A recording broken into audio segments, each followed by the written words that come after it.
Bonjour et bienvenue dans la chaîne YouTube de la Ruche 75. Nous nous retrouvons aujourd'hui pour la fête paysanne dans le cadre de la Confédération paysanne. Alors, qui sont-ils? Que veulent-ils? Quelles sont les revendications? Nous allons les interroger pour en savoir plus. Alors, allons faire un petit tour, moi je vais te suivre. Alors, il nous faut trouver un organisateur ou une organisatrice. Bonjour, je suis avec Catherine d'Extinction Rébellion. Bonjour Catherine. Pardon, je dois couper ici parce que moi c'est Scientifique en Rébellion. Est-ce que ça va? Parce que c'est scientifique en rébellion. Scientifique en Ah, ok, Rébellion. on recommence. Oui, oui.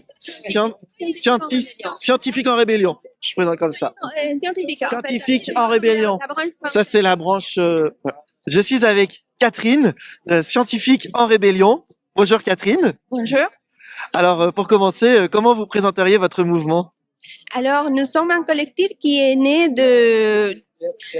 d'une envie de parler de sujets dont on ne parle pas au milieu de la recherche, des sujets qui soient soit sur la précarité dans nos postes, soit sur ce qu'on fait et si ça a du sens pour nous, par exemple des travailleurs pour l'industrie chimique ou pour des travailleurs pour l'industrie fossile. Parfois, on n'a pas le choix, on travaille là-dessus, mais on a quand même envie de résister un peu à notre façon. Et donc, nous, on s'est mis d'accord, on est un collectif de plusieurs domaines qui faisons des actions ensemble ou des manifestations ou des tribunes pour un peu mettre des sujets en critique. Et du coup, quel type d'action vous faites sur le terrain? Alors, on a fait des actions sur le sujet des pesticides. C'est un sujet qui nous tient au cœur. Ensuite, on a fait des actions contre les énergies fossiles, Total notamment, ou les banques polluantes, BNP Paribas. Et aussi, parfois, on fait des tribunes qui parlent beaucoup sur la liberté scientifique qu'on a comme scientifique. Qu'est-ce qu'on a le droit de dire? On devrait avoir le droit de dire toutes les choses tant qu'elles soient bien fondées sur la science, mais on n'a pas tout à fait ça. Donc, on essaie de résister. Vous dites que vous n'avez pas une liberté scientifique totale. Du coup, comment ça se manifeste?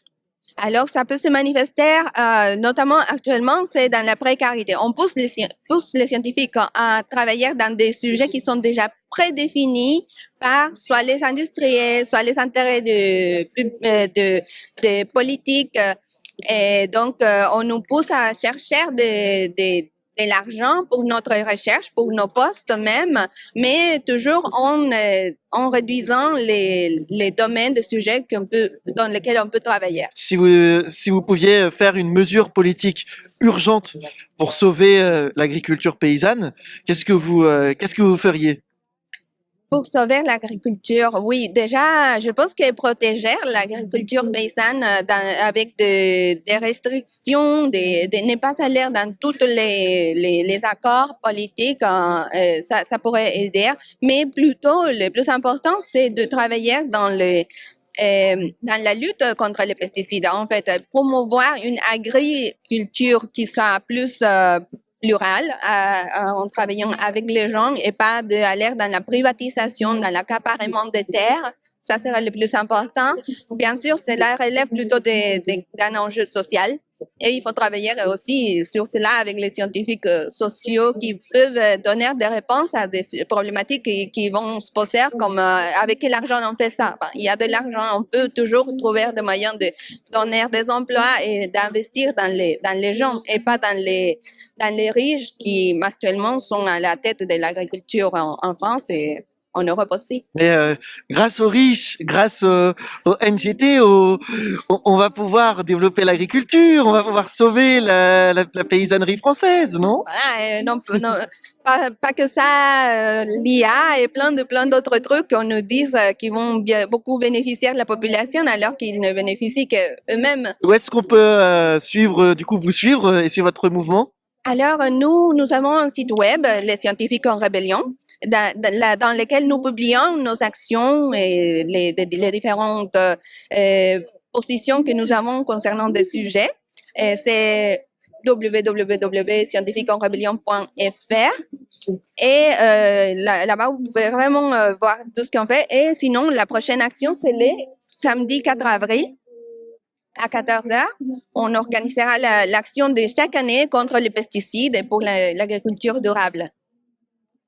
tout va apparaître ici. Merci.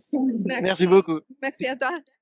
prendre la parole là-bas aussi, donc s'ils viennent On fait te ça chercher. très rapide. Ah, On d'accord. fait très rapide. Donc, cancer colaire. Ok, Anaïs, cancer colaire. Alors attendez, je vais vous en... Là, Ah. vous tombez mal.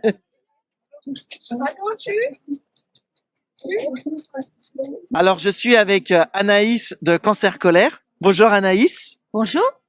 Alors, comment vous présenteriez votre mouvement? Alors, nous sommes un collectif qui est né au printemps dernier, au moment de la première loi du plomb. En fait, au moment où les sénateurs ont voté la première loi du plomb. À ce moment-là, Fleur Breteau a lancé ce collectif qui est de réunir des malades du cancer et d'ex-malades pour lutter contre toutes les nuisances environnementales et notamment les pesticides, les insecticides, les fongicides, les PFAS et autres réjouissances empoisonneuses. Voilà, donc c'est un mouvement qui est, c'est un sujet sur lequel Fleur Breteau a voulu insister de manière politique pour mettre vraiment le doigt sur les causes du cancer. On sait aujourd'hui que pratiquement 50% de la population française cancéreuse est due à des raisons des cancers de 50% de la population française sont dues à des pollutions environnementales. Donc il est temps de s'occuper de la cause. Voilà, et les causes ne sont pas forcément des causes personnelles et comportementales, mais des causes aussi systémique. Voilà. Oui, On a souhaité politiser ce débat et ce sujet, ce mouvement.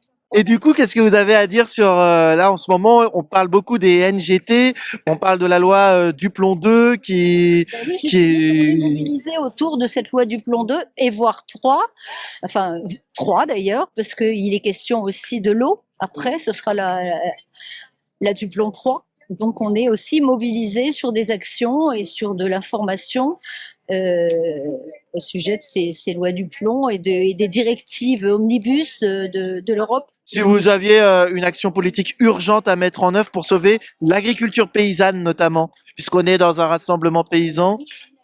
Mais les actions, elles sont multiples. On est beaucoup de collectifs à être solidaires. On est bien sûr aux côtés de la Confédération paysanne, puisque ce sont les paysans qui sont finalement... je veux dire, si on n'a plus de paysans, on aura plus de malades. Et on meurt de faim. Voilà. Donc, il faut absolument lutter contre cette agro-industrie pour que les paysans puissent de nouveau travailler, continuer à travailler, ils savent faire. Voilà. Merci beaucoup. Comment peut-on vous suivre? Eh ben, vous pouvez aller sur le site de Cancer Colaire, c'est cancercolaire.org. Merci beaucoup. Bonjour. Est-ce que vous accepteriez de répondre à quelques petites questions? Alors, le truc, c'est que je vous arrête tout de suite parce que moi, je suis en support. Donc, je peux vous parler de mon projet, mais je peux pas. On parle entre citoyens. Je peux pas vous parler de la Confédération paysanne. Bien sûr. En fait, moi, j'ai créé une marque il y a pas longtemps. Donc, c'est une marque qui vient de sortir quand est-ce qu'elle est sortie? En décembre. Et on a pour but de soutenir des projets. On a pour but de soutenir des causes. Et donc, en ce moment, à travers nos collections, on soutient la Confédération paysanne. On a une autre collection qui soutient Oxfam. Et on a une autre collection qui a pour but de soutenir un collectif qui se battent pour protéger les enfants qui dorment à la rue. Donc, en fait, notre but à nous, c'est chaque collection va soutenir une cause à l'avenir. Ça va pas forcément être toujours la même cause. Là, pour le moment, on a Oxfam qu'on soutient à hauteur de 10%. Donc ça va perdurer. Et après, ça dépend. Nous, on a envie de continuer à soutenir la Confédération paysanne, en tout cas. On trouve que c'est important, on les aime bien, et puis on a envie de les soutenir sur le long terme. Qu'est-ce qui, dans la Confédération paysanne, dans leurs actions, vous pousse à vouloir les soutenir? Ben, en fait, moi, je viens de la terre. J'avais un père qui se battait pour l'agriculture biologique, mais dans les années 80, il prévenait tout le monde et il disait voilà ce qui va se passer si on n'est pas vigilant. Faites attention à votre consommation. Faites attention à ce que vous achetez. On a tous un pouvoir, le pouvoir de choisir ce qu'on achète. Et donc, en fait, soit on décide de mettre son argent, de donner son argent à des multinationales qui détruisent la planète, soit on décide de supporter des gens qui font du bien à la planète et du bien à la Terre. Et donc moi, c'est ce que je fais à travers mon projet. Je choisis d'aider et de supporter des gens qui font du bien à la Terre, tout simplement. Ils se battent pour que il y ait pas de pesticides, pour travailler la Terre de manière saine, pour qu'on ne les empêche pas de travailler comme ça. Les semences, quand même, il faut savoir qu'il y a un problème de semences. Enfin, je veux dire, on parle de la graine, c'est quand même pas rien. La privatisation de la graine. La privatisation de la graine, c'est fou quand même. Donc cette graine-là qui devrait être, qui est un bien commun, eh bien, elle est modifiée génétiquement ou je ne sais pas comment. Et en fait, ça a des effets, ça a des conséquences sur la planète sur le long terme. Et donc, ouais, ça me tient à cœur d'être là et de les soutenir et de continuer à le faire à l'avenir et surtout de porter un message et que les gens sachent, soient informés de plus en plus, qu'ils prennent conscience pour que, par leur mode d'action, parce qu'on va dire c'est cher que d'acheter bio, mais en même temps, moi j'ai déjà été au RSA dans ma vie, j'ai quand même trouvé les moyens d'acheter bio.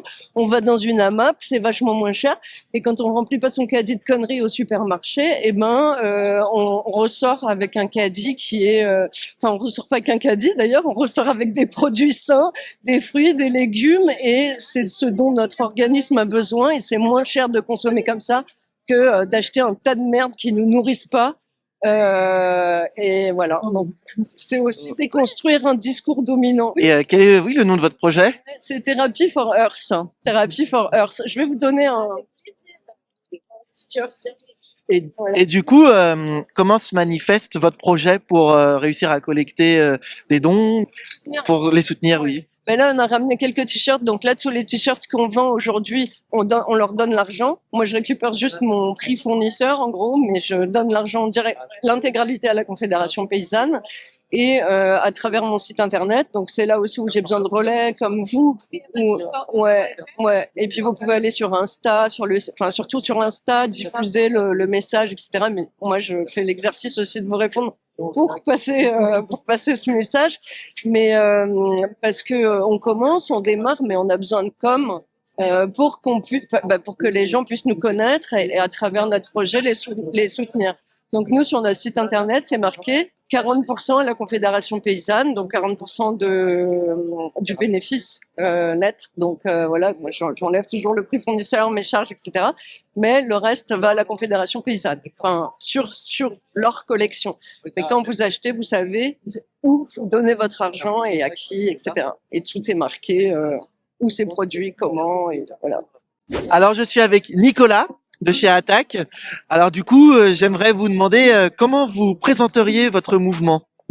C'est une association qui est née à la fin des années 90, qui avait un projet, qui l'a toujours d'ailleurs, qui est un projet altermondialiste, dont le combat phare était à l'époque la création d'une taxe sur les transactions financières, la fameuse taxe Tobin, et qui aujourd'hui s'inscrit dans un combat plus général contre on va dire la marchandisation du monde, les traités de libre-échange, la puissance des multinationales en fait qui ont aujourd'hui des moyens supérieurs aux États, donc qui sont un péril pour la démocratie.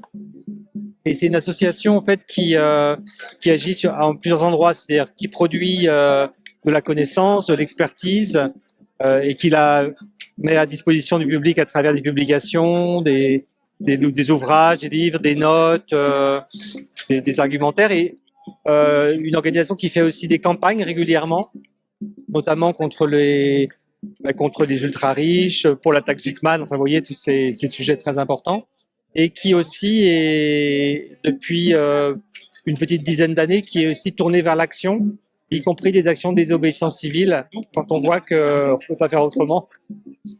Voilà, et c'est une association qui, alors ça c'est peut-être moi qui le dis, mais je pense que c'est une réalité, qui a un grand avantage, c'est qu'elle est assez intergénérationnelle. Il y a des gens il y a des jeunes, il y a des gens qui sont plus anciens, aujourd'hui même très âgés, mais voilà, et je trouve que ça fait sa richesse aussi. Voilà. Vous pouvez vous nourrir justement de vos différentes expériences générationnelles. C'est ça. En fait, il y a une transmission de l'expérience militante aussi. En fait, je pense que des gens qui ont milité il y a 30 ans ont des choses à apporter. D'ailleurs, on le voit, mais même en dehors d'Attaque. Hein. On le voit dans l'écologie, par exemple, particulièrement. Je ne sais pas si vous connaissez tout ce que fait Terre de Lutte, là, les résistantes, etc. Ça, c'est absolument,